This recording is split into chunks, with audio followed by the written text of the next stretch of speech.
All right, I think we're live. So welcome everyone to another Matt Maran Motoring live stream here on the Matt Maran Motoring YouTube channel. Hope you're having a great week here so far. Thanks so much for stopping by. So like all the other usual live streams, we're going to go for about 2 hours or so. I'll give priority answering, then named as a super chat or a super thanks. Actually, sorry, this is the 1 hour midweek live going in my autopilot here. 1 hour midweek live, but I'll give priority answering to anyone, of course, who's a member there, anyone does a super chat or a super thanks. I just got off a plane a few hours ago from Phoenix for the second week in a row. If you follow me on either the member post I posted or on Instagram stories there, I just was driving the Sentra yesterday, the 2026. Stay tuned for my impressions on that here on November 10th.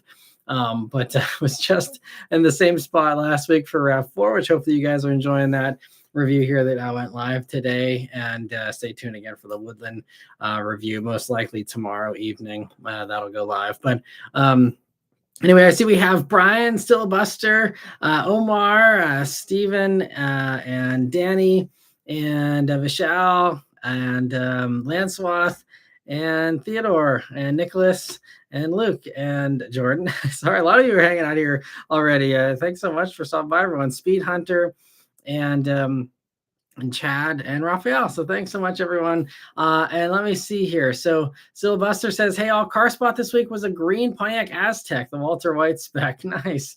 Anything grinding your gears lately? Mine is when people drop below the speed limit as soon as they see a cop. I always stay 5 over. Well, that takes some bravery. I guess I fall in the group that grinds your gears then, because I definitely drop down to the speed limit the second I see a cop.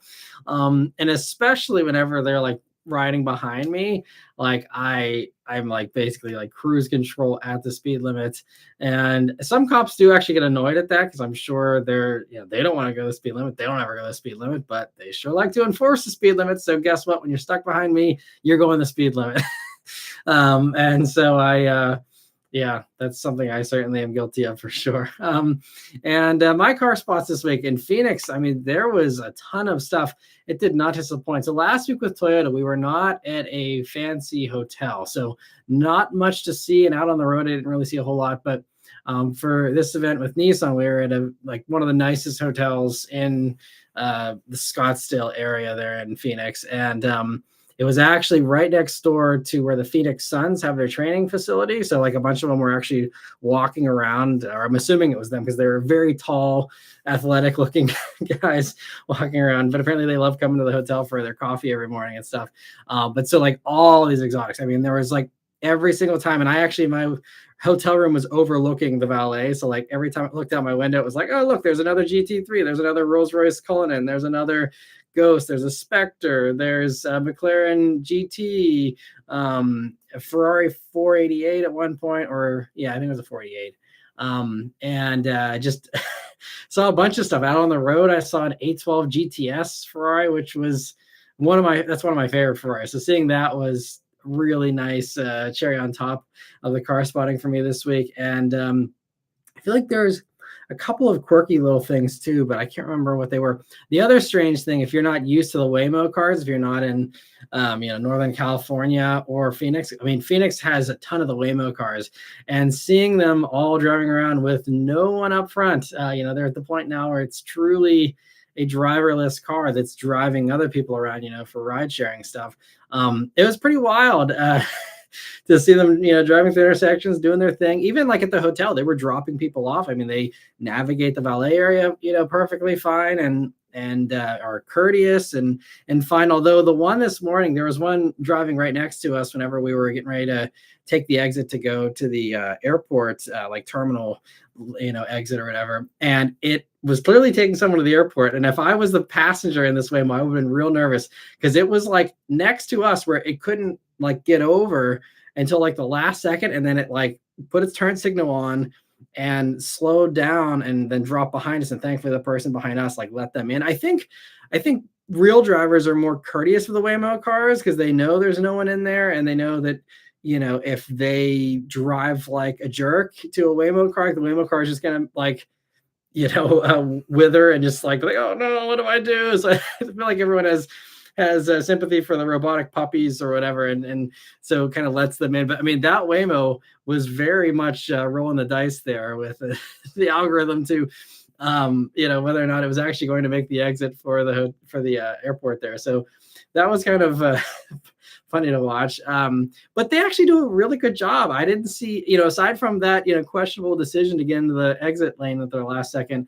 Otherwise, the entire 3 days, I saw them nonstop. I was falling behind them for a while. I was, seeing them go through intersections, picking people up, driving people off, and like it seems like they're actually nailing it. Waymo's doing what Tesla is pretending to do or claiming to do and not actually doing, and Waymo's out there actually giving people autonomous rides safely and reliably for the most part. I mean, again, there's always going to be incidents, to some degree, but yeah, I was actually very impressed.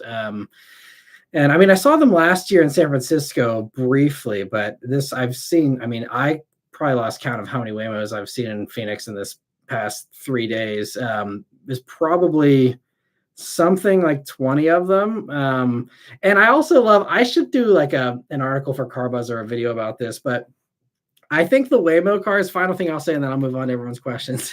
I think the Waymo cars have proven everyone wrong, not with the autonomous stuff, but that I think it's proven that Jaguar I-Paces are not the pieces of crap that everyone thought they were, because every Waymo car is a Jaguar I-Pace, and they all are driving hundreds of thousands of miles, constantly rolling.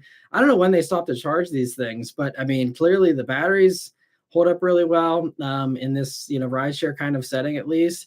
And, I think people, I mean, for good reason, there was some reliability concerns initially with the I-Paces, but I think thanks to Waymo just driving the wheels off of these things, they've worked out all the kinks, and now seeing how many of these things are reliably driving day in and day out, I would actually have a lot of confidence in an I-Pace now. I'm assuming all the software updates and stuff have really helped.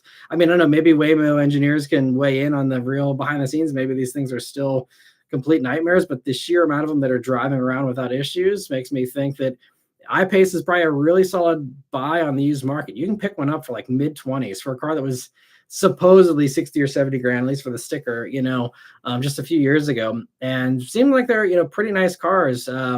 It's the typical Jaguar thing where Jaguar makes a great car. Everyone goes into it with the presumption that it's going to be a piece of crap because of old, outdated, British stereotypes about, British cars. And then no one gets it, even though it drives better. I mean, same thing, Jaguar XE, fantastic car, but no one gave it a fair chance. XF, same deal.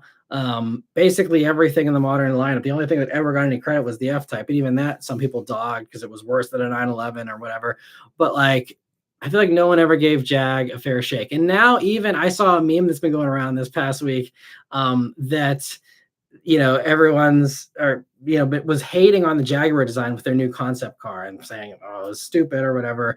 And I think people just were, started off on the wrong foot because of the marketing campaign and the way they chose to market that, which I think was the right way to market it. But regardless, they came out with that Jaguar design, and the tagline was copy nothing, and they truly were the first to do that kind of style. And then Audi with their new Concept C or whatever has some similar kind of shapes and designs. I mean, very much Audi in its design too, but a similar kind of long hood, blocky kind of futuristic Batmobile-y kind of looking thing. And then we just saw this new Mercedes thing too, super long hood. And, everyone's kind of making these Corolla DeVille proportioned cars. And it's like everyone secretly was actually like, that Jaguar looks awesome. Let's make our own version of that. And, and again, Jaguar just gets no credit for any of this stuff. And I really feel like they're like a real underdog brand. And it makes me really want to root for them hard, because it's like, I get so burned out. Everyone's, oh, look at how amazing the BMWs are. And they completely ignore the Cadillacs or the Jaguars or the Alphas or whatever. And it's like, that makes me want to root for those underdogs so much more, because they never get the credit they deserve. Anyway, moving on here. Apologies for the rant. So Omar's asking, what is your favorite 3-row SUVs for 2025? I think still at the end of the day, my top two are always, at least for the time being, going to be Mazda CX-90 and Toyota Grand Highlander. If you want just the best thing from a space standpoint, Grand Highlander is just simply the best. It has the biggest third row, the most cargo space in the segment. It's priced well. It drives great. It has everything you need or want. It has great powertrain options. So you can have a wide spread of options there, and it's just really well executed. CX-90 is for the enthusiast that maybe doesn't need the biggest third row, doesn't need the biggest cargo area, but loves the inline six, or it loves the plug-in hybrid thing, and just loves really good handling. CX-90 would absolutely probably be the one I would buy, unless again I was going to cram the thing full with people or stuff all the time. Then Grand Highlander. But really, to me it's those two or nothing. Like, the others are fine, but for me, like, they don't even come close to the greatness of Grand Highlander or CX-90 personally. But I've driven everything in the segment. Again, lots of other good stuff. And if there's certain things about those two that turn you off, there's lots of other great choices. But for me, those are absolutely the top ones there. And YH, thank you for a super chat. Sorry, I missed it a few minutes ago there, but he says K&N cold air intake or Roush. The K&N is open roof and says the hood is the seal. The Roush one has a plastic glass little hood on it there, and is leaning towards the Roush. So the thing with the open air boxes is, I mean, I know they say that the hood is the seal, but then Roush is more closely tied up with Ford. I mean, Roush actually does a lot of the emissions testing with their like non-performance side, but Roush actually has like a supplier commercial kind of side that does do stuff for Ford. Essentially is a Ford subsidiary in a way. So I would be leaning towards the Roush as well, because it has that sealed box, and I think that's important. The OEM box is sealed, the Roush one is sealed. I think there's a reason for that, because otherwise that costs extra money. If they could save the money and have an equal product that's meeting their quality standards, and they would ditch the little hood thing and go open like the K&N. Open air boxes too. I mean, I think it maybe still has a dish to it, maybe for the K&N one, right? But clearly, if the hood was a good enough seal, then why would Ford go to the bother? I mean, trust me, if Ford could save 5 cents on a little plastic cover for the airbox there, I mean, 5 cents over 100,000 cars, I mean, that adds up. So absolutely, Ford would skip it if that was sufficient. So to me, K&N claiming that's sufficient doesn't hold water. I mean, K&N obviously is a massive company. They do their own work. I mean, I'm sure it's fine. I just think that you're going to get better gains probably with the Roush or OEM than you would with the K&N. The K&N is more for people who want to show it off. That's why it doesn't have a cover over it. It's it's supposed to be there to, everyone loves the open airbox thing. It goes back to, the modding, Fast and Furious kind of days, and, people, having every part be polished under the hood and everything else. It appeals to that, to have that, visible filter there, and have it out in the open. But, open air boxes have always been a bad idea, because you're always pulling in hotter engine air. And this is why true cold air intakes that actually give you any performance gains are always going down usually lower, behind the front bumper, or, in the fender area, and trying to get some colder air, and not, if you're pulling air from your engine bay, like, that's going to be the worst possible place to get air from. And that's kind of why a lot of these intakes that you see, the crappier ones, they're probably actually gonna be worse for performance than the OEM. The OEM one is sealed, usually has a little duct that pulls from a cooler part, but you don't want to be pulling air from the engine bay. So to me, I mean, maybe K&N's claiming they don't get that hot engine air because of the seal, but again, if the others are doing a seal, that tells me that's there's something missing from the K&N one that you should probably have.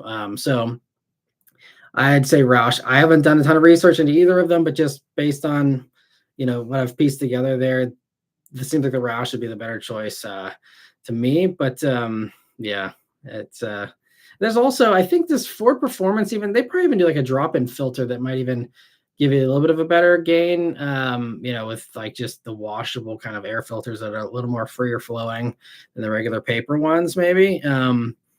And drop-in filters can even give you a little bit of extra sound. I know back whenever I had my Legacy GT, I did a drop-in filter, and that alone, I mean, I never dynoed the car, so I don't know if it actually made it faster, but I definitely got a little more sound through the airbox, which is what I was going for. I didn't want to go full crazy with, an open air intake. And again, I wanted to have that OEM, cool air kind of coming in, but it gave me that extra sound I was looking for. It was, again, a reusable filter. I just had to oil it back then, actually. I think now there's kind of more water washable, but with this one, you had to actually oil it. It was a Maran drop-in filter for anyone familiar with the Subaru stuff. And I loved it. It was great. And I cleaned it out on every 15 or 30,000 miles or whatever it was that it's, said to do. And it was great. So drop-in filters, I think, might even, be good enough on their own. But yeah, I hope that helps you a little bit, Etch, and I hope you're continuing to enjoy the Mustang there.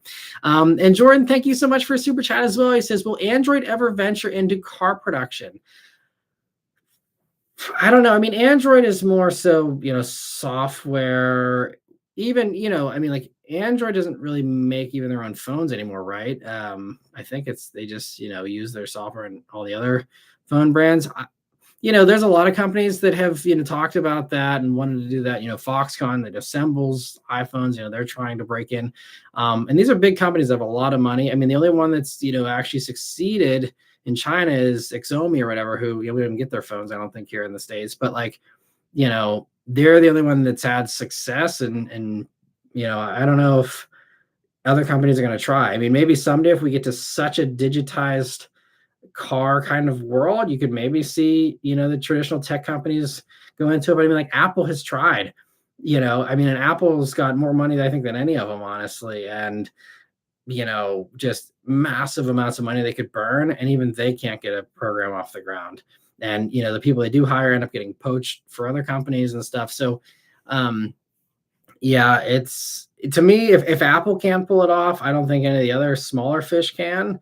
But it might just be that Apple's being a perfectionist, and maybe some of these other companies will be happy to put out a mediocre product at first just to get their cars on the ground, and then get better from there. I don't know, but it's a fun idea. I think that'll be more popular again once we've resumed our progress in. Again, the rest of the world, maybe they'll try something, but I think even in China, all the major players have already kind of established themselves, the BYDs and, all the other large companies over there. I think, trying to be a startup now is going to be really hard. And, you have the slates and stuff like that. But I think, especially in America, it's going to be extra hard for the next few years. So there's no point even trying until we get back to, trying to make progress on EVs here. But I think in the rest of the world, you're just going to have BYD and all these other giants. They're just going to crush the competition. It's going to be very hard for anyone else to kind of punch through at this point. And I mean, for good reason. Again, BYD is doing amazing stuff. And it's been, kind of wild to watch, all these milestones they've been hitting. Again, China's living in the 2030s with electric cars, and it's pretty wild to see what they've been doing here. So, but yeah, I don't think Android will get it anytime soon. I see YH also says, Roush it is then. Sounds good. Hope you enjoy it. Let me know once you get it on there. And let me see. So other questions here. So Steven, the Corvette guy, says, hi, Matt. So my dad, while he was in Greenville for his appointment, after his appointment, he decided to go to a Volvo dealership and test drive the EX30 twin motor. He said he liked it and might consider it, but he has his high hopes on the new Kia EV3. It'll depend on if it comes out in time, like by May, and if it doesn't get delayed. Yeah. It's a big if. I mean, I'm glad he liked the Volvo, because I think the Volvo is going to maybe be a little less or a little more quirky than the Kia, but the Volvo is going to be much higher performing, probably a little more premium feeling too. But the EV3 I think will be a little bit roomier, but I mean, I don't know. Yeah, I really don't know. It's a big question mark as far as, will they keep pushing and bringing new products here to the States, or do they just, keep that stuff Korea and Europe exclusive for the next few years and just stick with what they have here? And I don't know. I think they like to compete, so I'm assuming they'd like to, have something in that space to compete with Leaf and Bolt and stuff. But yeah, just the sheer silence on everything with that vehicle makes me think, if it If it comes in May, that's pretty optimistic in my opinion. We'll see what happens at the LA Auto Show if they, bring something out then. We do now have Detroit again in January, so there's an opportunity there. They could also just do something online. But really to me, if you were hoping to buy it in May, the real cutoff, would have to be January at Detroit. If they don't do something then, it's not going to be ready by May. So keep my fingers crossed for your dad there, and hopefully it works out. But if I hear any info, I'll definitely let you guys know here in the live stream. And let me see. I see Omar's also asking as far as Grand Highlander versus the Palisade, which one's faster out of both? I haven't seen 0 to 60 for the hybrid Palisade, but I think the hybrid Max Grand Highlander has got more horsepower, so I would assume that's a little quicker, but we'll have to wait and see. And as far as how it feels, I haven't driven the hybrid Palisade yet. I don't think anyone has. I think the drive program's coming up fairly soon for that. But yeah, I won't be going on it just because no one watches Hyundai reviews on my channel, really. So, but I'll get one as a press vehicle eventually. But I'm just not going to fly across the country to do that one. So, but yeah, I mean, I would assume Grand Highlander, but I'm not sure. And Danny says, hello, haven't driven this week yet. The Traverse goes into the dealer tomorrow to get its check engine light fixed. And I'm praying it's still a cheap job. We didn't know the warranty is still, if the warranty is still on it or not. Hopefully, yeah, I mean, it sounds like, I think you said it was kind of an older one, right? So I'm guessing probably no warranty left on that stuff, but hopefully it'll be something simple and easy. And Vishal says, hey, all my spots so far are a TSX wagon. Nice. Volvo 240 wagon and a new Jeep Wagoneer S. Very nice. And also he says, did you see the report that GM will ditch CarPlay for all future vehicles, both gas and electric? Looks like you'll be going elsewhere after the Lyriq. Absolutely. I mean, even I think, I don't know, I still haven't found a good answer to this question or a definitive answer to this question, because it sounded like 2026 Lyriq, some of them were dropping CarPlay, and I think even Cadillac claimed that the V wasn't going to have it, but there was Vs delivered that I saw in Reddit. They were like, here is my CarPlay on my Lyriq V. It has it.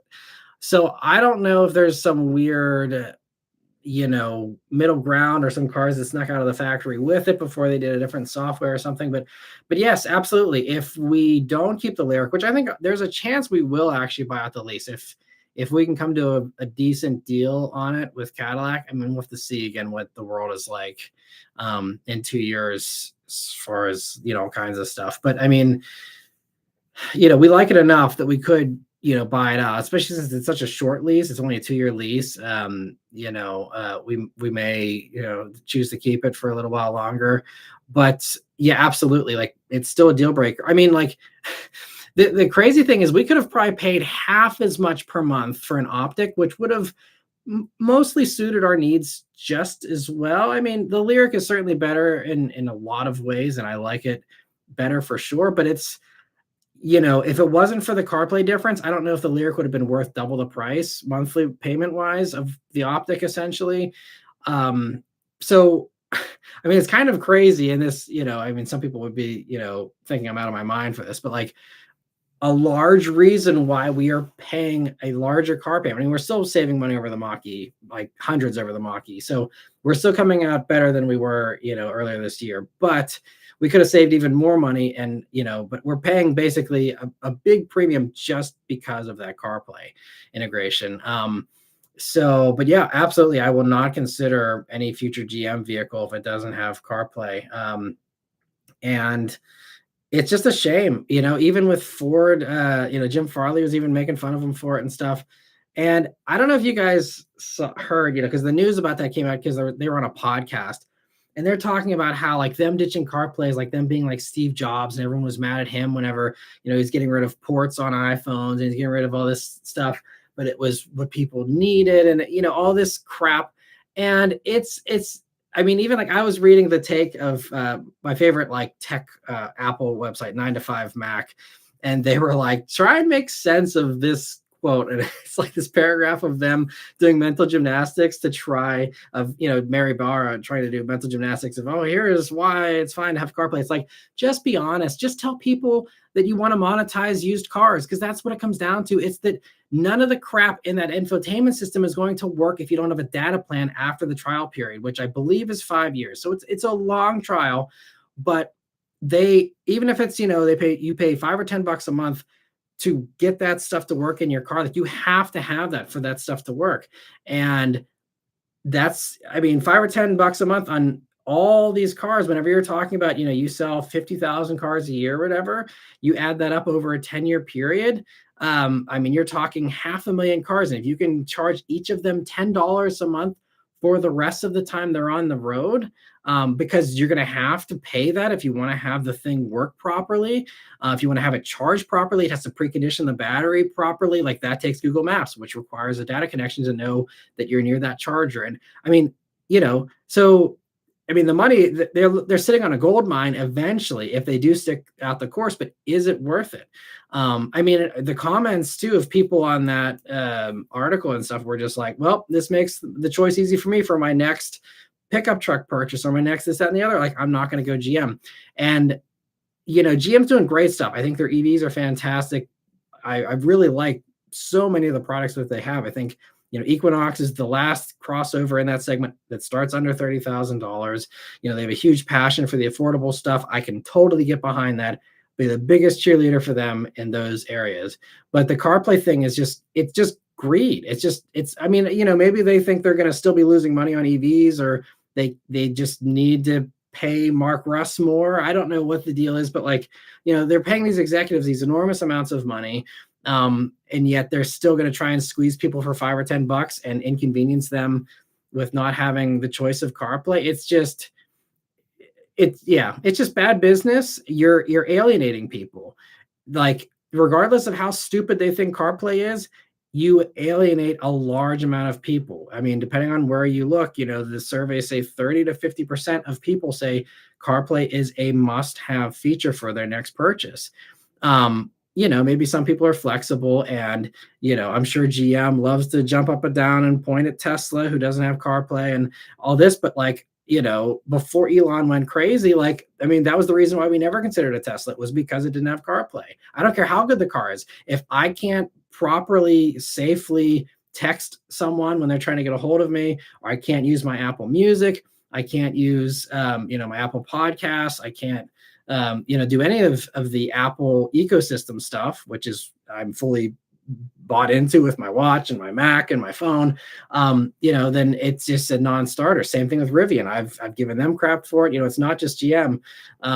There's all kinds of people that I love a Rivian. I mean, even Beth, she was saying she'd totally go for the R2 if it had been available in time. But if we had stuck to the plan of keeping the Mach-E another year, if things didn't go crazy with the tax credit, we were going to keep the Mach-E till 2026.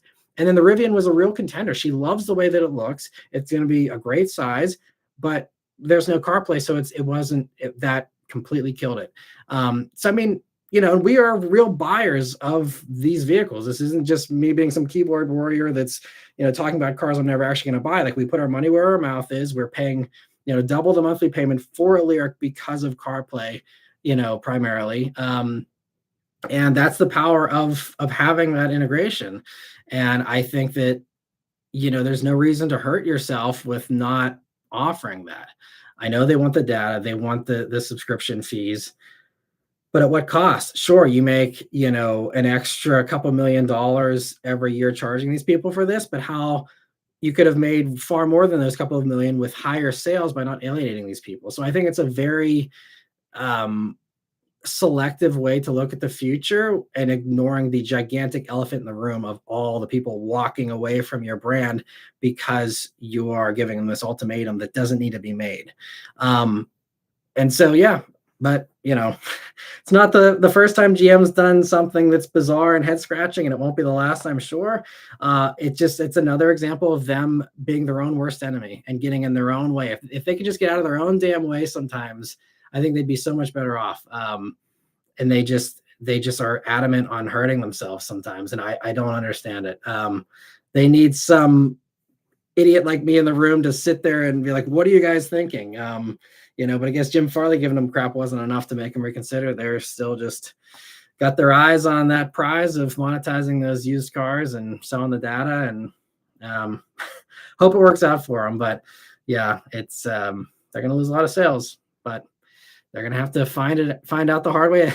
That's kind of been my thing. I keep coming back to this year with a whole variety of things where I'm like, why do people do these things to themselves? It's like they just got to touch the hot stove enough to finally get burned and then come to their senses, hopefully, eventually. Maybe they'll keep touching the hot stove and not recognizing they're being burned, but hopefully they finally figure it out someday. But anyway, yeah. Sorry for another rant here. Great question, Michelle. And Chad, thanks so much for gifting a membership. I really appreciate that generosity. And Lancelot, thanks for gifting memberships too. I appreciate that. And happy to see a bunch of new faces able to get those memberships here. So hopefully maybe some of them can join in here and partake in the chat here. But yeah, so thank you both so much. And let me see. So I'm going to get a little quicker here with my responses so we don't get too far behind here tonight. So Danny says, the TSX wagon for me was being driven by a high school senior. What an amazing car to drive back and forth to school. Yeah, that'd be a great first car. And he says, the most interesting car one of the other seniors at my school has is a 2004 Volkswagen Jetta GLS TDI wagon on Mark IV GLI wheels. That's cool. Yeah, those diesels, so economical. A really fun car, I'm sure. And Lancelot says, good evening, and I hope all are having a great week so far. Mine has been great. A friend and I went to see the new Tron movie, and we both loved it. That's great, because it sounds like it's doing terrible at the box office. So I always liked Tron Legacy. I thought was great, whenever that was 10, 15 years ago now. But I loved that. And so I was excited to see it. Just been far too busy and just don't feel like spending the money to see it. But we have Disney Plus because we have a kid, so I'm gonna watch it probably on there at some point. So I'm excited to see it. But I'm glad you liked it. That's good to hear. I'm glad you're having a good week there, Lancelot. And let me see. Theodore says I saw a black GTR, and yes, it sounded beautiful. That's awesome. And let me see. Omar says, do you think Toyota should make a GR Sport Grand Highlander or Highlander? I think it's fun to do with the RAV4 because it's not super big. I mean, you can do it with anything. I mean, like in Japan, they already have a GR Sport version of the big Land Cruiser, the one we don't even get in the States. Like we have the smaller 250 series Land Cruiser, but the big one, so basically think the Lexus LX, the Toyota version of that has a GR Sport version, which is, really something. So there's no limit as far as Toyota is concerned for what they can apply it to. So that certainly includes Grand Highlander, so I guess anything's possible, and it maybe even is likely if they're already putting it on Land Cruiser. So, and I think also the car-based or the, non-truck platform SUVs, it's more likely because they have said, at the RAV4 event that, going forward, outside of that Land Cruiser in Japan, everything else is going to be TRD for the truck side, and the crossover in car side is going to be, GR Sport. So I think we'll see more GR Sport. I think the next one you're most likely to see is going to be a Camry. And I think, again, considering how much copy and paste there is going on with RAV4 and Camry, I'm guessing we will see a plug-in hybrid Camry eventually that uses the GR Sport thing. And I think I'm guessing that's a mold that will, continue on, at least for Camry, maybe not for some of the others there, but that would be my guess, especially with Camry's sportier, kind of tilt. I think, that's going to be the one you'll see next. If I were guessing, I don't know anything, but that would be my guess if I was putting money on it. Grand Highlander is probably low on the list. I think you could also even see them, try and finally compete with Civic Si by doing a Corolla GR Sport eventually. Now that probably wouldn't be plug-in hybrid, but if they even just find a way to even just put the more powerful hybrid system in Corolla, give it, a horsepower number, the same 236 you get in RAV4 and Camry, you put that in a Corolla, that could kind of be a Civic hybrid, Civic Si kind of beater. For those who don't want to go up the GR Corolla, I think that would also be another one I feel like would be fairly likely going forward, because again, Corolla is a sportier buyer that I think would go for the GR thing a little bit more. So I think Camry, Corolla, in that order, and then it might stop there for the time being. We could see other stuff, like they have a GR Sport version of Corolla Cross. So I just, a lot of this, as far as whether it comes to the States, comes down to, is there demand? Do they feel confident that people actually want this? Camry, I'd say absolutely. Corolla, probably. Corolla Cross, yeah, I don't know. So, but yeah, the possibilities are endless, but that would be my guess as far as next GR Sports. And Luke says he's in Fort Wayne, Indiana this evening. Work has been slower lately. I hope it picks up. I hope so too for you. You'd think with the holidays and stuff, starting up, that there'd be a lot, but I know there's just less goods to move because of tariffs, and a lot of that stuff, has been pulled back on. So, but I hope things work out for you.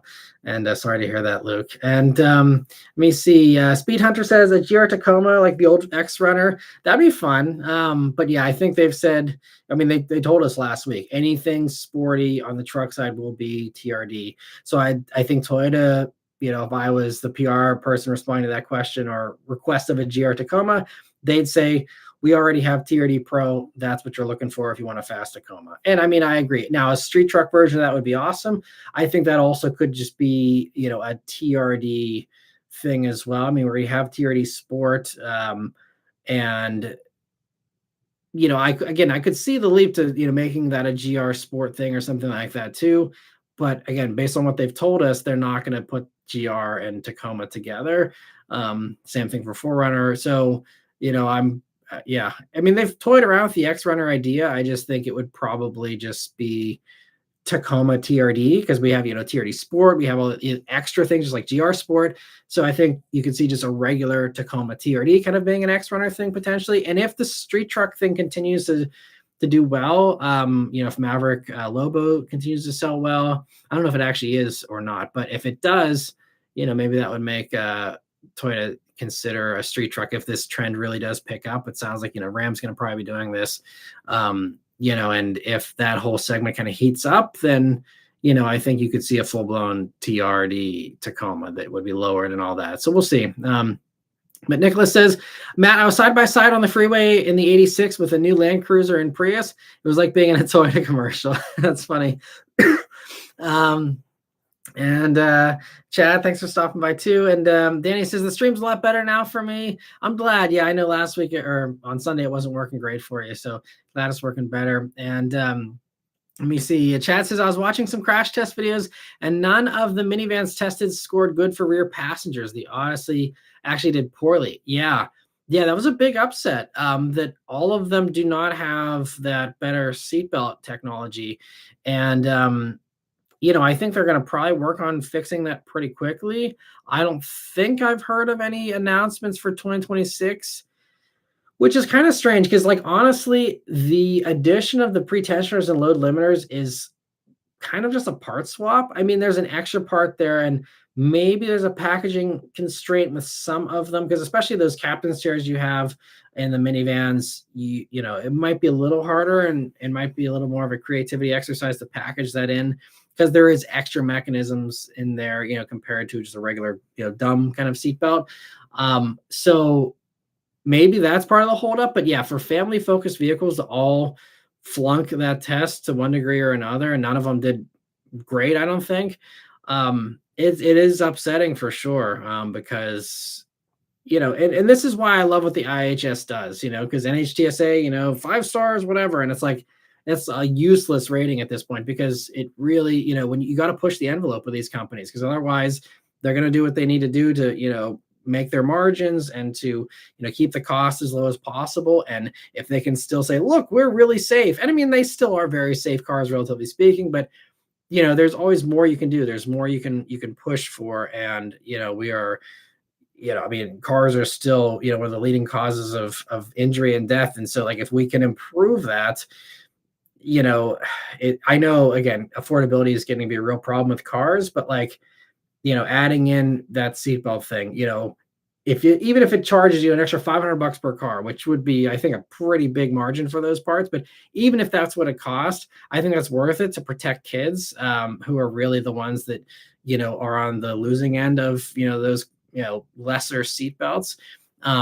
Absolutely. Anything you can do to, make kids safer, I think it's worth it, even if it drives up the price of cars.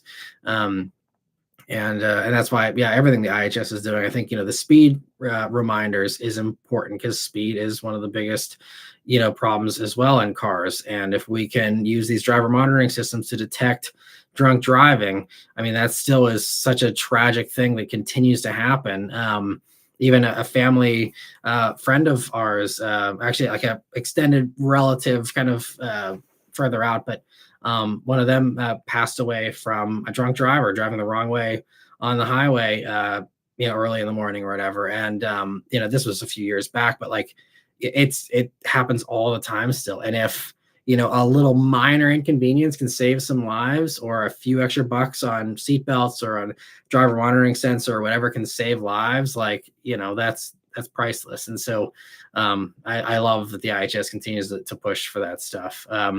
And let me see here. So Jordan, thank you so much for super chat. He says, love the direction that the Windows Phone tried to go, but it failed. Xbox is now the only Microsoft moneymaker.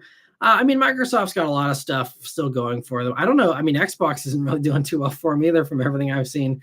Seems like everyone's kind of jumping ship in the PlayStation camp nowadays, and probably rightly so.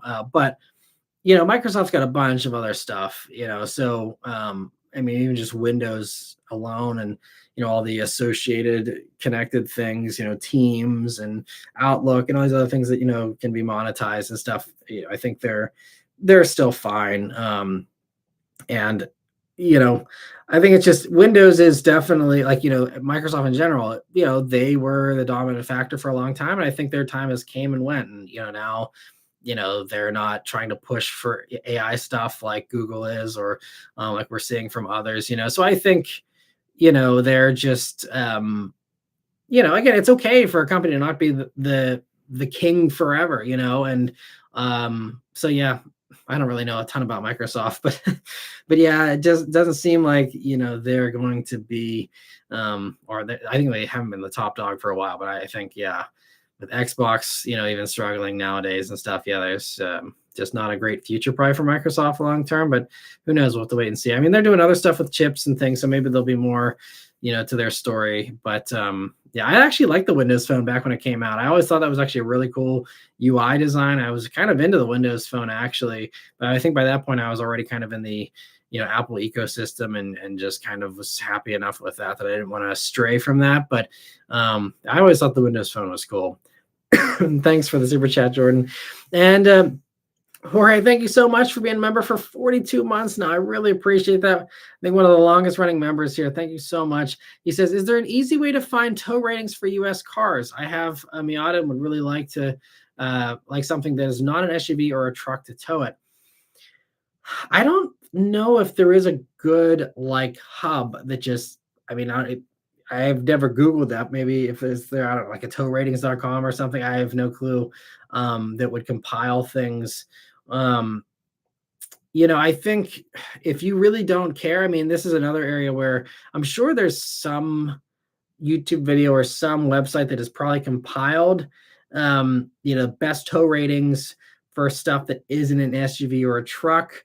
And maybe have something there to give you an answer. I unfortunately do not have a good answer. I don't know of a good resource. Usually for me, I'm just hunting it down the old school way. If I'm doing research on a car, I got to dig into the spec sheet to figure out the tow rating. So I mean, I think obviously you probably care about more than just the tow rating on a vehicle. So I would try and first, if there is no great list or website to kind of make that easy for you, just focus on the vehicles that you like the most and try and narrow that down. And then hopefully that at least reduces the legwork a little bit to then say, okay, well, now these are my top 5. What are their tow ratings? And that can kind of maybe push you in one direction or the other. But yeah, I don't know of a good resource that just has all that. Maybe there's got to be something though. Again, it's something I've never really looked for. Great question. Maybe someone else has a better answer for you here. But if not, hopefully it helps you a little bit. And thanks so much for being a member again for all this time, Jorge. I really appreciate it. And Chad, thank you so much for a super chat as well. He says Microsoft had AI with that paperclip guy years ago. Yeah, the paperclip guy was great. Good times. So nostalgic. And let me see here. Where were we here? Vishal says the new RAV4 overall is a good car and they'll fly off the lots as usual, but I hate how Toyota is leading into the subscription thing, like the traffic jam assist you mentioned in the review. Yeah, I mean, that's been that way for a while. Traffic jam assist, ever since it debuted, a few years ago, always required a connection. And the reason for that is that traffic jam assist uses live traffic data as well. I'm not sure why it needs that necessarily, but that's been the justification I've heard, is that it needs to be able to know from the cloud what's going on traffic wise. And also it needs to constantly be verifying that it is on an approved highway, just for safety reasons. I'm not sure why GPS isn't good enough for that as well, but it sounds like it's just a little bit more of a, check mechanism behind the scenes that needs a data connection in order to see, okay, everything's good. We got 3 thumbs up or whatever we need to enable this. Now we can do hands-free, under 25 miles per hour on a gridlocked highway. And the good thing with traffic jam assist, sure, it's nice, but you really don't need to touch the steering wheel much if you are in a traffic jam and you're not using traffic jam assist. Because honestly, I don't even know if I have it on half the time, because I'm very rarely in that kind of a circumstance where I'm, on a gridlocked highway doing less than 25 miles per hour. It's a very narrow window, unless you are, again, sitting in LA traffic all the time or something. But for most of the country, that's not a common occurrence, I don't think. Usually you're going a little quicker than that, even in rush hour traffic a lot of times. So regardless, with adaptive cruise and the lane keep assist, that's, again, not requiring a subscription on the Toyotas, I think that's really all you need, honestly. You'll be totally fine still. You can just hang on to the bottom of the wheel a little bit, and it's still going to do all that for you pretty much. So the difference between having your hand hanging on the wheel or having it on your lap, is a difference, but whenever you're talking about those low speeds and stuff, it's hopefully not a long-term kind of thing. I don't think it's going to save you a whole lot of grief versus like Super Cruise. The difference between, having your hands on the wheel for that versus hands off is huge whenever you're talking about a 5-hour road trip where it's doing it all hands free. But, if you're talking about 30 minutes tops in a traffic jam or something, having your hand on the bottom of the wheel hanging there is not going to be, a big difference. So to me, that doesn't annoy me. There were some other journalists that, they, that kind of stuff really irks them. And I can understand that. But at least with that, it's not like it's vital to the car, and it's not even really that big of a help, honestly. So it's not a big loss if you don't pay for the subscription. I certainly wouldn't pay for the subscription to keep it going. It doesn't do enough. Maybe someday if it has more use, or we're talking about a Super Cruise competitor, then okay, yeah, that's something I'd pay money for, because again, Super Cruise is amazing and it's worth its weight in gold if you do a lot of highway drives. But Toyota's not there yet, at least here in the States. Let me see. Jordan, thank you so much for our super chat as well. He says, do companies input police body/dash cam and pedestrian vehicle dash cam video footage data into their programs? I don't think they have access to any of the police stuff for sure. As far as dash cam footage, there's very few cars that even have integrated dash cams. Again, the RAV4 is the first to actually make that standard. Nissan Armada has it as a higher end option. I believe the top trims have it. And that one even has a forward or an inward facing interior camera too. The Toyota one's just outward looking, but I don't think there's really any integration there. I don't think they get any data. Because again, they've already had all that data from all these sensors. From 2017 on, whenever we had automatic emergency braking introduced, that's a camera that is recording and analyzing and doing all that stuff constantly. That's been a thing now for 8 years. So there's nothing new there. So I think if they have gotten data from that, which I'm not sure how they use that, or if they use that, if that's even communicated to them, I don't think it is. I think that's mostly in car-based stuff. But even if that stuff is, shared. I'm not sure how they use that. I'm sure you'd have to, read the privacy policies on all that. But again, that's been going on for 8 years. If whenever basically every car company agreed, hey, we need to do automatic emergency braking to greatly reduce these rear end collisions that are easy to avoid. But yeah, I don't know. I don't have a good answer for you, but they definitely don't have access to the police stuff, because you typically need to file a Freedom of Information Act, kind of get access to that kind of stuff, something like that, which is a whole process, not something you can easily just tap into. And sometimes you won't get it anyway, especially these days. You probably won't get any access to that kind of stuff. But anyway, thank you so much for the super chat, Jordan. And let me see here. So back to the other questions. So Chad says, I go 5 over when cops are around so I don't look guilty. You drive too slow, you look suspicious. Maybe. I mean, for me, like, I just don't want to give them an excuse to pull me over. So like they can't pull me over if I'm doing the speed limit, So I'd rather, if they do think I'm being weird for doing the speed limit, like, all right, pull me over, and at least I'm not getting fined for speeding. So like, at least at that point, it's like there's nothing to hide here. So sure, you want to pull me over because I was doing the speed limit, like, have at it, but there's nothing to see here, kind of thing, would be my take on it. But thankfully, I've never had that be a thing. But I can understand the suspicion thing, and especially depending on who you are. Sadly, sometimes that's more of a concern. Me having the privilege of being a white guy, it's not something that makes me too nervous to look suspicious. So I'd rather just take the L of doing the speed limit and pissing the cop off, because I'm obeying the law better than he wants to most of the time. But I know, obviously, for different populations, that's a different equation for sure, and I completely can sympathize with that. Let me see. Maran says, I'm the kind of guy that would sit at 90 miles per hour, but the moment I see a cop, yeah, I'm 75 real quick. Yep. It's a good brake check exercise. And Jordan says, well, your caddy needs special tires for winter. No, it has all season tires on it. If you want the best, winter traction, yes, I wholeheartely, suggest winter tires. And we did that for a while.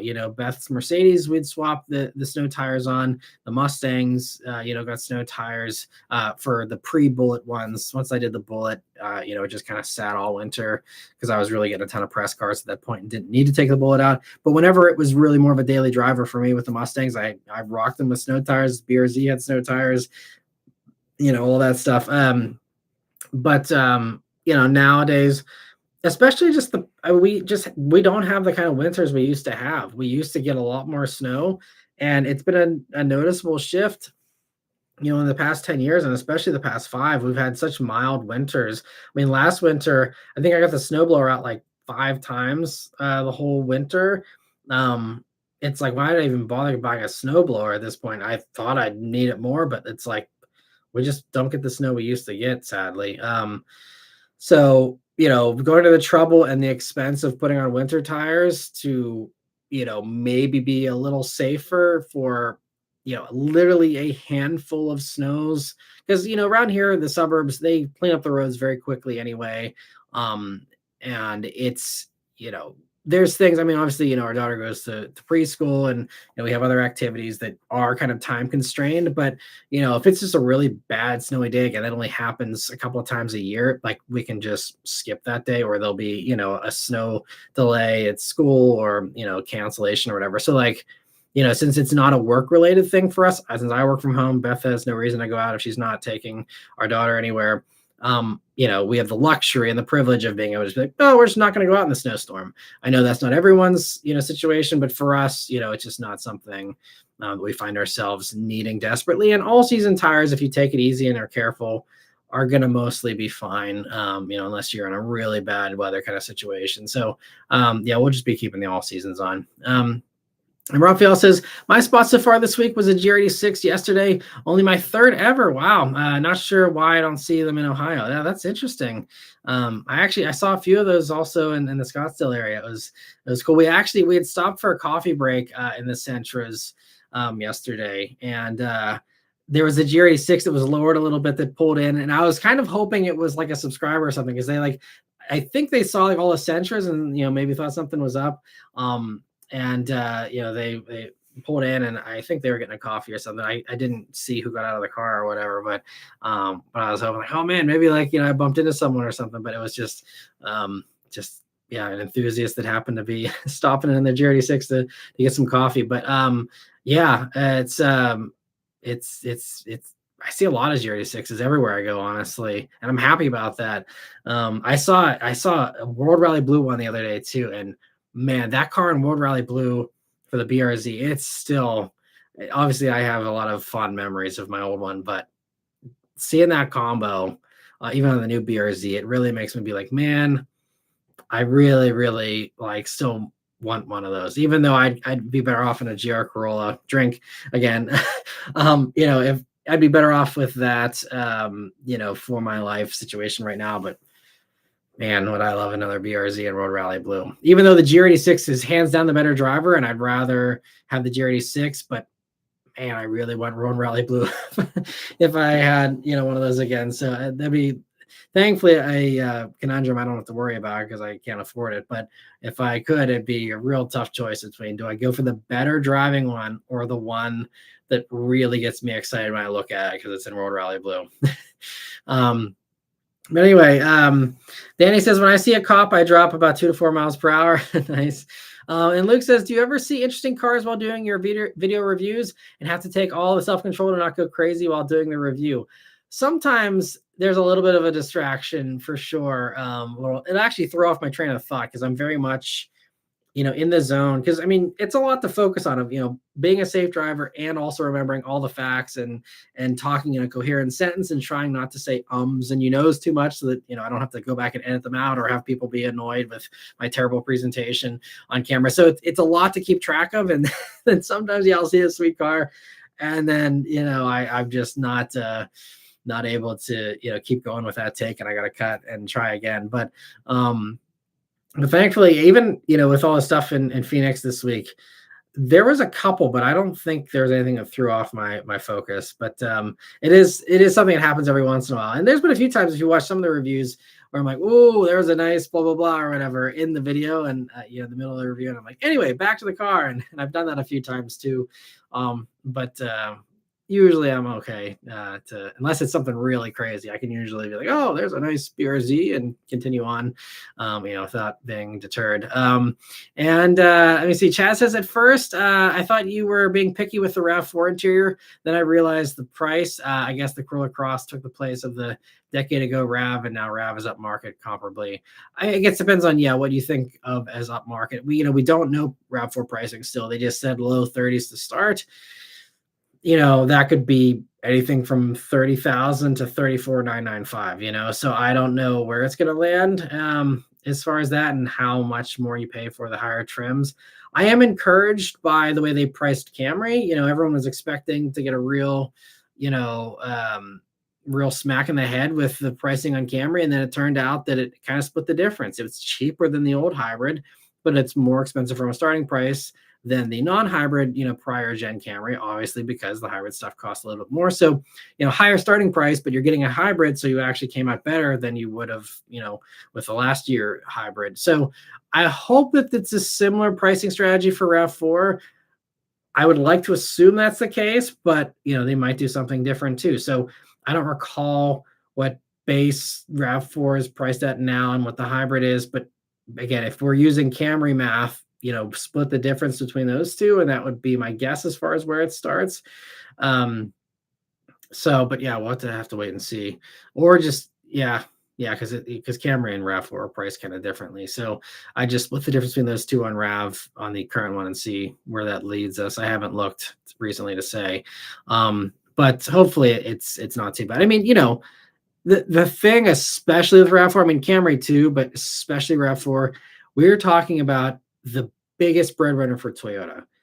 They are not going to screw this up. I mean, it is imperative that they don't, for the vitality of their company. So the pressure is on more than any other product in their lineup to get this right from a pricing standpoint, from every other standpoint. And like I said in the review, I think they did a lot of things great. I'm still disappointed in the lack of plushness in the interior, and I hope that the regular production models feel a little nicer for the plastics, because that's going to be the real holdup for this generation for me, is just basically every interior seems to have nicer plastics than what Toyota's put into the RAV4 currently. For some people, that's not important. I hear all kinds of people every time I complain about not having soft padded surfaces here and there. Everyone's it's durable, and go buy a luxury car if you want padded surfaces. But like, to me, you don't have to have one or the other. There's most of the competitors do both.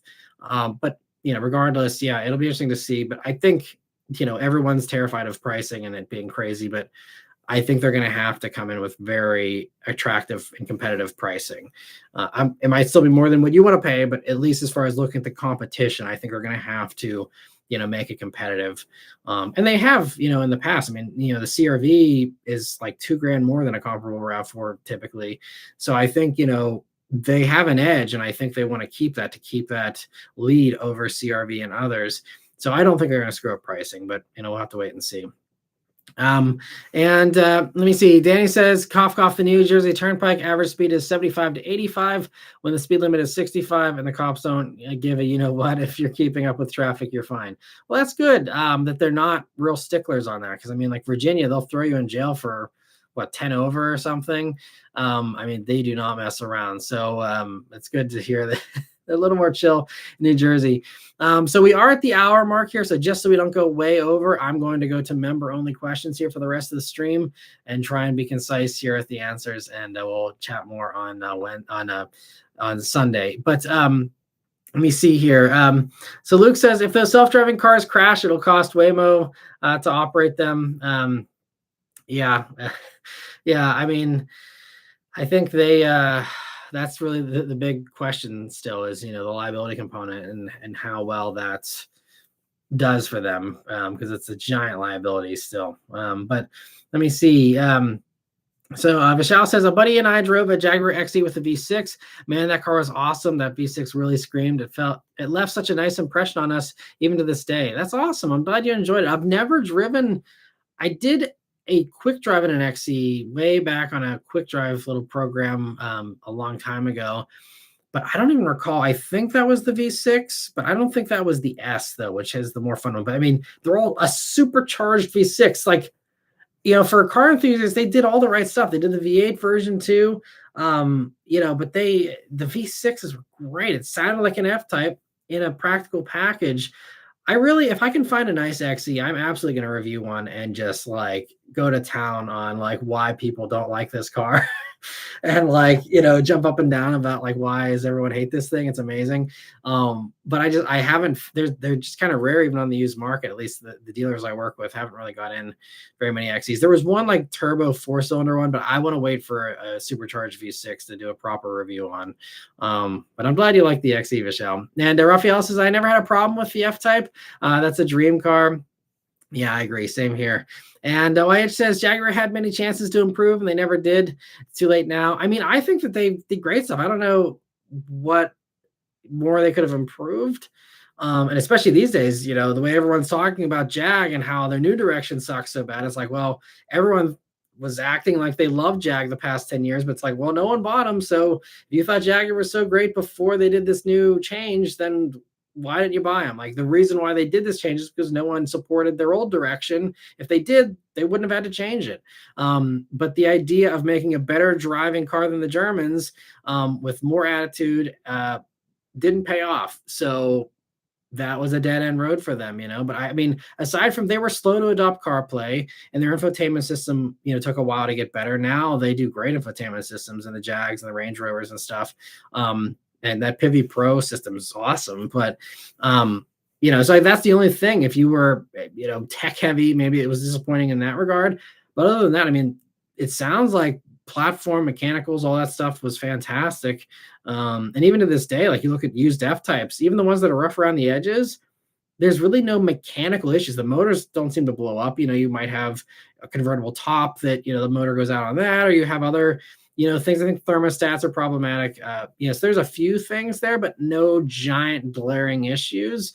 So I think they're actually pretty solid cars. All things considered. I actually have a buddy who has, it's one of the cars I need to get around to reviewing whenever I have free time, but he has the XF-R.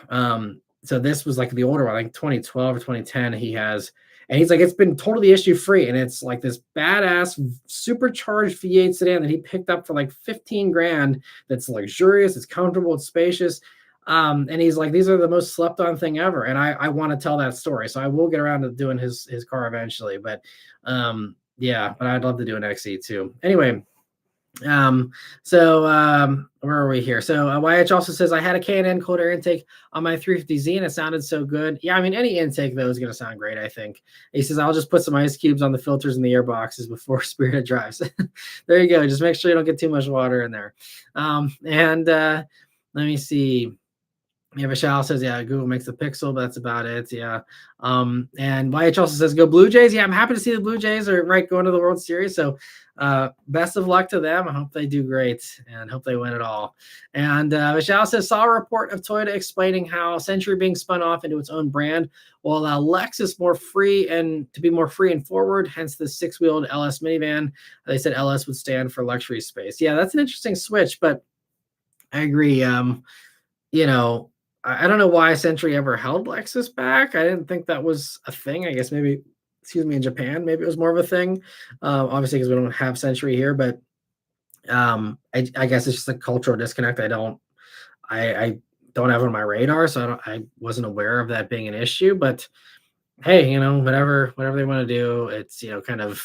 I mean, Century, if it's going to be this expensive thing anyway, is so unrelatable that I don't even care what they do with that, because it's like, okay, well, they're going to sell 50 of them or whatever, and it doesn't really matter in the grand scheme of things, really. If it makes Toyota happy to make a few Century things or whatever, like, knock yourself out. But anyway, Lancelot says, doesn't GM have a federal injunction against them for sharing data to insurance companies without consent? I don't know where that whole legal case stands right now, so I don't know, but yes, they were definitely dragged into court over that. And I don't recall. I think they actually were found guilty of some of that stuff. Again, don't quote me on this, but I thought they were. I don't know, again, if it's an appeal process, or I didn't follow it enough to give any kind of intelligent comments on that. So I don't know, but yeah, I believe there's something going on with that as well.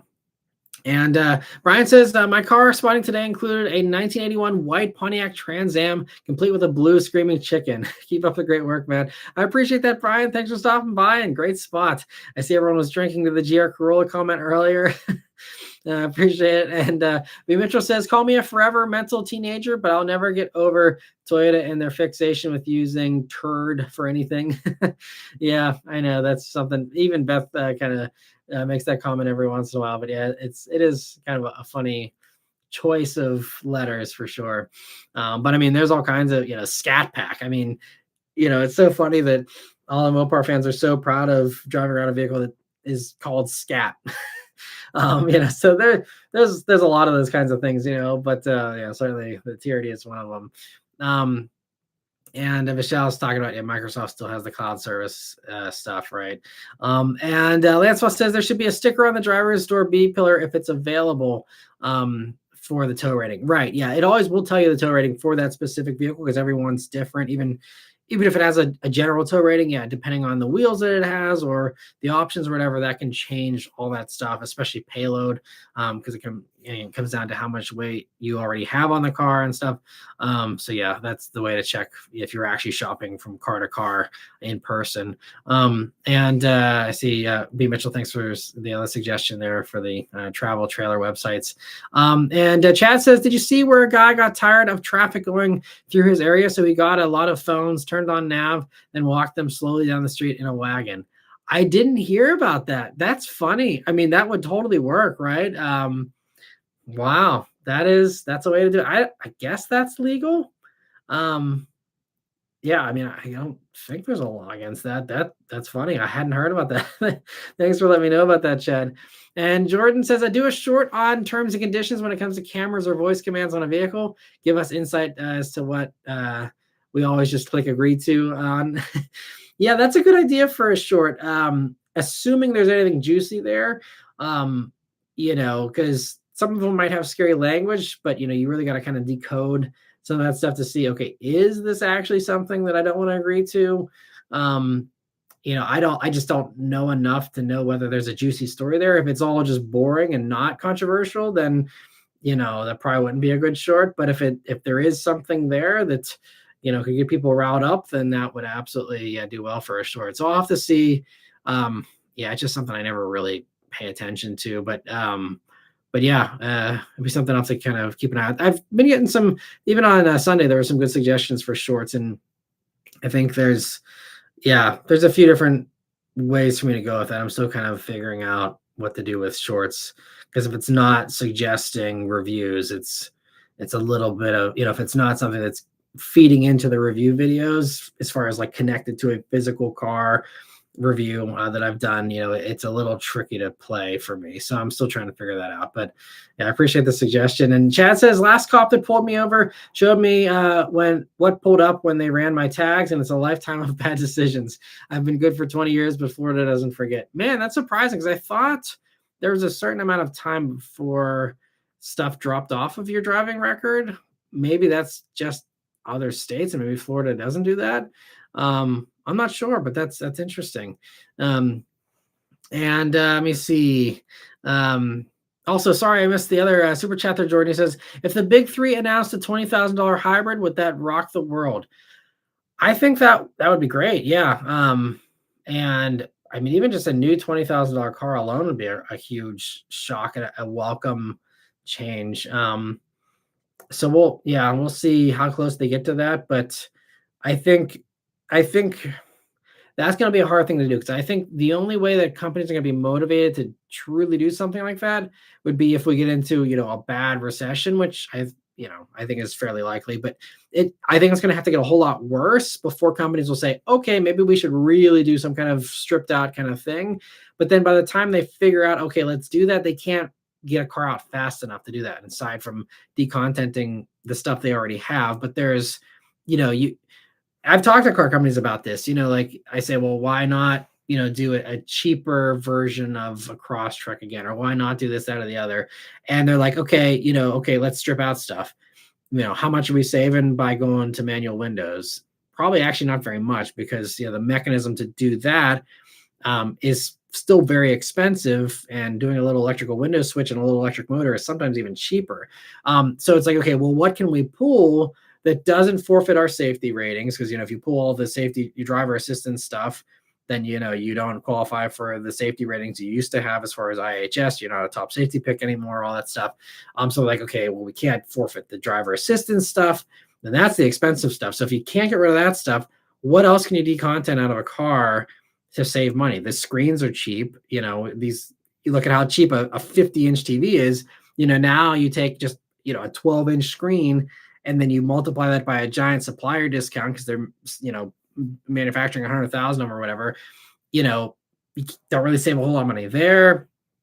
And so, like, cloth isn't that much cheaper than leather. Sometimes it might even be more. So there's not a whole lot of places you can go really to content. It's a nice idea to say, hey, look, let's just like pull the radio out, but it's like, you have to have a screen, because you have to have a federally mandated backup camera. You have to have a backup camera, so you need to have some display that will show you that. You could put it in the rearview mirror maybe, or something, but like, they kind of have their hands tied with some of this stuff. So it's like, and this is why Ram, they're Tim Kaniskis, back whenever they, come out with all this new Ram news a few months back, said the $40,000 truck is dead. And he kind of said this same thing of like, okay, you want us to do a stripped out Ram.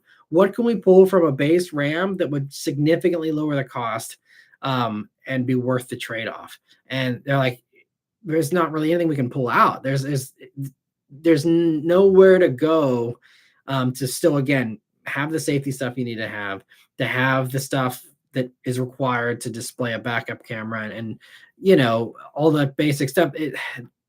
That's why they're just like, we can't get to a 40 grand truck no matter how hard we try, because you can only decontent so much. And at the end of the day, even if you downsize, you go smaller. Look, Maverick's still $30,000. And so like trying to get a Maverick back down to 20, there's not 10 grand in margin on that car. There's not 10. If you pulled $10,000 in parts out of a Maverick, you're not going to have a running driving car anymore. So that it's tough, and I think also, again, it's just the real problem is just that it's not that car prices are screwed up. It's that inflation hasn't, wages haven't kept up with the inflation. That's the only problem. It's irrelevant if 30 is the new 20 as far as car prices or housing prices, or take your pick. It's inflation is fine if wages keep up, but the wages haven't kept up. And that's the problem. The problem is your employer. It's not the car companies, in my opinion. And I'm not saying that because I'm in the industry or because I talk to these, executives all the time. It's truly like you look at the historical disparity of how much money you had to spend on a car 50 years ago, 30 years ago, 20 years ago. And that gap keeps getting bigger and bigger because the minimum wage here in PA hasn't changed since 2007. Guess what has gone up since 2007? Car prices by a lot since 2007. But we haven't, so you say car prices went up 50% or whatever number you want to throw on it.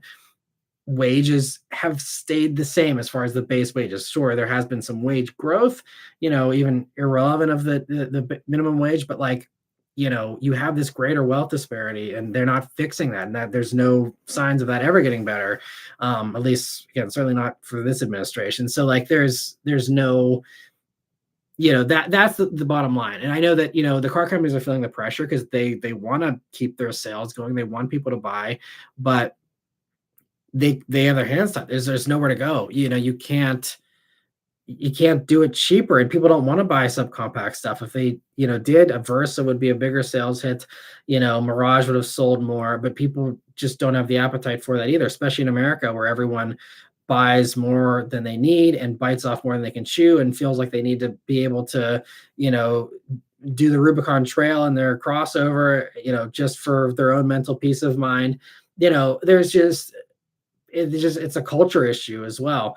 So you pair that, need to have excess with the fact that your wages are allowing you to absolutely not have any excess. It puts the companies between a rock and a hard place, So I wish there was a better solution, but I think the solution is pay people more, get rid of these gigantic price disparities or, cost disparities between how much CEOs make and how much the base worker makes. That number, that percentage has gotten so much bigger with that margin from what it used to be. It just, it's a corporate world problem, I think, truly is what the problem is, in my opinion. But anyway, last few questions here. Where were we here? So, Vishal says, is the NVH improved over the previous gen for RAV4? Some reviewers noted that it still seems loud inside despite the sound deadening they added on RAV4. It's better for sure, but that doesn't mean it's best in class. Just because they improved NVH does not make it best in class, and I certainly don't think it's best in class. I still think CX-5 is quieter, even being old. CX-5 is literally as quiet as the last gen Mercedes GLC inside. That was according to Car and Driver's, decibel readings. I think CR-V is quieter. I think most of the competitors actually are better. I think Hyundai and Kia, it might be kind of a tie between them and RAV4. But I think Mazda and Honda especially still are quieter inside. But it's a nice improvement for RAV4 because I think that was kind of one of the weak spots as far as RAV4 refinement in the past. And I think it's good that it has now, been improved. But yeah, Toyotas typically, have a little less sound deadening. They are some of the noisier ones in their comparative segments, typically, in my experience, at least. So yeah, if you want a whisper quiet experience, I don't think that's going to be the way to go still. But honestly, if that's your concern, again, you're better off with one of the competitors, or just go for a BZ, which is the same space and is always silent because of, the lack of an engine and also the extra sound deadening of a giant battery pack. So that would be the way to go if you're, really wanting a quiet Toyota, I think. And Chad says, thanks for still doing these live chats on Wednesdays. Sometimes these are the only ones I'm off for. Totally understand. And I will say, though, I will not be able to do a live stream next Wednesday. So I could do Thursday, but I don't know if that's too close to the weekend. I may just hold off until the following Sunday there. So I will not be doing one next Wednesday, unfortunately. Just because of the way everything's working out with my schedule for next week. But yeah, I will definitely continue to keep doing the Wednesdays for the other remaining weeks here. But just won't be doing it next week. But all right. So I think last thing here, Jordan says, Jeep, just the essential parts. Jeep should release a cheap Jeep Wrangler with the absolute basics to compete with the future release of the Slate. 20 grand at most for a basic Jeep. That's another one though. they definitely have big margins on Wrangler. They've always had big margins on Wrangler. So I'd like to see the true actual manufacturing cost for a Wrangler, which you'll probably never see. They don't like to give that kind of information out, but I don't think they can get there though. Even with a giant markup, it sounds pretty basic, but all the Dana 44, the axles and all that heavy duty stuff that gives you all that off-road capability, that's expensive stuff because it's very heavy duty and that's physical stuff that you need to have in a Wrangler. So that's another one where they've already gone to 2 doors. They've shortened it. They give you less sheet metal, less doors, removable doors, a cloth roof. That's a car that has, up until last year, I think 2024 is the last year you could get roll-up windows still in a Wrangler, or maybe it was a Gladiator, one or the other. But they really stayed as cheap as possible. Again, I don't know what the markup was, but if you look at real transaction prices for base Wranglers, I'd love to see what that number is. But from a base Wrangler to try and decontent that more, again, where do you go? What do? Do you pull the back seat out? Okay, what do you save? Maybe $500 there. I don't know, pull out a few speakers. I don't remember what a base Wrangler has speaker wise. Is probably only 4 speakers or something. So what do you do one center speaker, try and save $75 there by pulling out 3 crappy small speakers or whatever. It's tough, because again, you're looking for a big multi-$1,000 chop off the price tag. And I don't know if it's there. Again, I'm not an expert on supplier pricing and what all these parts cost, but I can't imagine that a mass-produced 4-speaker stereo is gonna move the needle if you pull that out. Or there's just not a lot to do. They just have their hands tied. Again, if they could get rid of the safety stuff, and maybe like Jeep would be like, sure, let's just say forget it with the safety standards on a Wrangler, because Wranglers aren't really safe anyway. So maybe, you could gamble with that. I don't know how it would go over as far as what they would be actually allowed to pull out or, any of that. But assuming that would be the only way for Wrangler, say, okay, you want a truly bare bones one, let's throw out every piece of safety tech, forfeit our rating, and maybe get it there if they really wanted to, and they didn't care about the safety ratings, which is possible for Wrangler. Maybe that's the only way, because then you save a ton of money with all those sensors that are expensive. But that's really the only way I think to do it, is just make that trade of saying bye to your safety ratings and trying to give a discount there for people who don't care. But let me see. Jordan says, lastly, I swear a call in or a Zoom call in from members would be awesome, or a voice message. A lot to figure out, but I think it would be worth it if there's a super chat type fee. A voicemail kind of system would be kind of fun to have. Anyone who does want to chat with me, I do have on my website, it's $35 now to do a 15-minute quick call. That's mostly to help people figure out what kind of car they want. But you're booking me for a 15 to 20-minute call.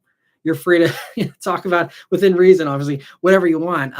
So for anyone that would like to, chat, that's always available on my website there. And I even do the 45-minute one. So even if you, aren't shopping for a car, but you want to just hang with me for, an hour or so.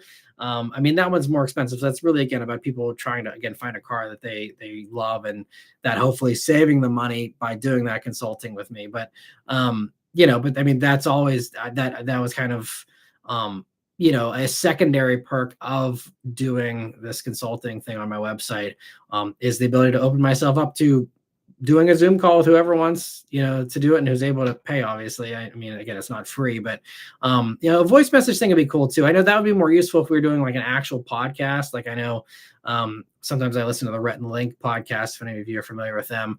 And they have like a voicemail kind of system where people can call in and leave a message, and they kind of answer stuff, in their podcast that way. So if I were doing a podcast, that'd be more of a thing. I think on here, I don't know how I would incorporate voice messages into these, even if I did like a member exclusive live stream or something. I don't know technically how to do that kind of thing. But it'd be fun to do. Yeah. Some more interaction for sure like that. But again, anyone who wants to chat, I'm always just a booking away there if that's something you're wanting and able to do. And I see Jordan says to do the Thursday stream next week. Okay. I'll consider it and figure out and yeah, I'll think about that a little bit more. But that could work. 'Cause I mean, it's still a decent amount of time between Thursday and Sunday, so that could work. So maybe we'll do a Thursday one. I just have to look at my schedule again to make sure Thursday evening is clear for me. But maybe I'll do that. And thanks for the feedback, Jordan. And I see Jordan says, Matt, at the end of the live, please post your website logo. I don't have any capability to do that, I think, aside from like maybe a screen share. But I mean, it's just mattmaranmotoring.com. So I mean, pretty straightforward there for anyone who's wanting to go on there for whatever reason. I have the merch on there still. I've got it. It's my hub also. It shows you all my recent videos I've posted, as well as again the consulting and also the invoice pricing for those looking shopping for cars. I still have that invoice pricing on there. You can get connected to a local dealer straight through the website. So the website's really grown a lot here in the past year, and I'm very proud of the progress I've made there. So hopefully that's still a valuable resource for a lot of people too. But anyway, thank you all so much. Once again, I'll also chat. I see the last super chat here. He says desensitized version of the Jeep, right? Pretty much, yeah. Pull the sensors out, so it's a less sensitive Jeep, which would certainly fit in the 2025 culture. But anyway, thank you all so much for hanging out with me here on the live tonight. Hope you enjoyed it, and stay tuned for again another RAV4 video on the Woodland tomorrow, and some more good stuff.